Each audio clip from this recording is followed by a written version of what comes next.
To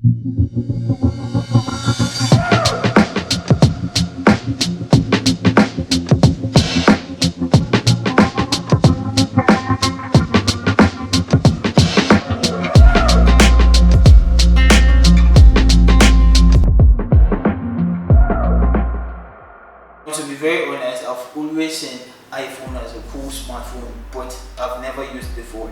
So when I had the chance to pick a new smartphone, I thought what better way than to pick the Apple smartphone, which is the cream of the crop, and it happens to be the iPhone 11 Pro Max. You remember quite well, this was my first YouTube video, and I felt that what better way than to give a closing review on this smartphone after using it for the better part of the year. So this is my experience basically for using the smartphone for the better part of the year, and I hope it serves you well when picking the next iPhone, whether it's the 12 or the iPhone 11 Pro Max. This is the video you need to watch. So without further ado, let's get into the video. Now the first thing you would notice with this smartphone is it's quite bulky and massive in hands. It's heavy. Don't be deceived, my palms is quite big, that's why it fits in well. But for the average user, you'd probably do well or fare better with the Pro or the 11 itself. Going from both ends of the screen, trying to drag notifications or look for something seems like a journey that's very tiring to the hand. However, this screen still serves you well because it's a massive window, and paired with the AMOLED screen, this is a joy to watch. A joy to watch movies, a gateway for about everything that appears on it would come up with the best quality on the market. For about any use outdoors, it automatically adjusts the screen brightness into a degree that you can see what you're doing vividly. The hardware is very good. The placement of about everything is nice, and in fact I specifically enjoy the stereo speakers and the rich sounds you get. Now the quality is so good that it would easily pass off as a subwoofer. Like, maybe that's quite exaggerated, but you do get the point that I'm trying to pass across. I didn't watch any review before picking this smartphone because I've never been an iPhone fan. So when I picked this, it seemed odd, and I was looking for the fingerprint scanner, and unfortunately there was none, so I had to do with the Face ID, and surprisingly it didn't really fail me, unless there were times I would want to open my smartphone and I have to swipe up to get the full access of applications instead of just opening at once. Now turning to the back of the smartphone, you have 3 cameras at the back and 1 camera up front. Now to save all the stress of doing all the specifications or telling you all the specifications, this is a 12 megapixel smartphone. Every single bit of sensor here is 12 megapixels with different apertures. The camera quality is good. While I wouldn't award it the best smartphone camera on the market, but when you bring together or when you pair together the camera part of the smartphone and the video part, then you have a winner. What arguably would be the best camera on a smartphone currently in the market.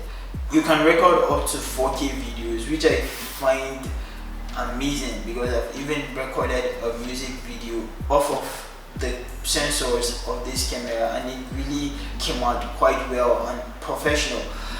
Coming with a 3969 milliamp hour battery, which doesn't sound really big on the market today, but surprisingly this is one of the longest lasting batteries that you'll find on the smartphone. In fact, when the battery of the iPhone 11 Pro Max first got to 20% and it entered the power saving mode, my first instinct was just to plug it to a power source, but against my better judgment, I still use the smartphone for almost an hour without it running down. So this is something that I feel the iPhone is better than any other brand on the market because of how they optimize their smartphones.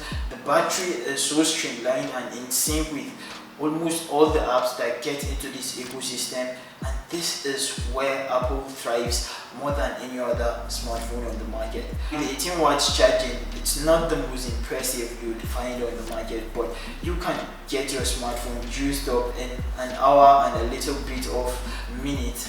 As you can see, the smartphone is quite sensitive, although as Apple would make us believe, this is the strongest glass both up front and at the back.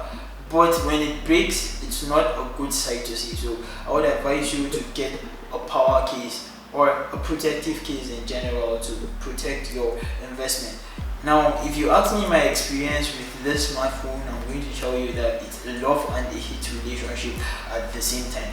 Now, considering that this is a $1,250 smartphone, it really came with a lot of things that I wished were on an Android device, and at the same time lacked some things I yearned for from an Android device. Even when I got the smartphone, I still believed that the price was so exorbitant at $1,250. This is an experience that really cost me a lot, and if you really want to find out what it feels, then you should just, as the inscription on my shirt says, do it.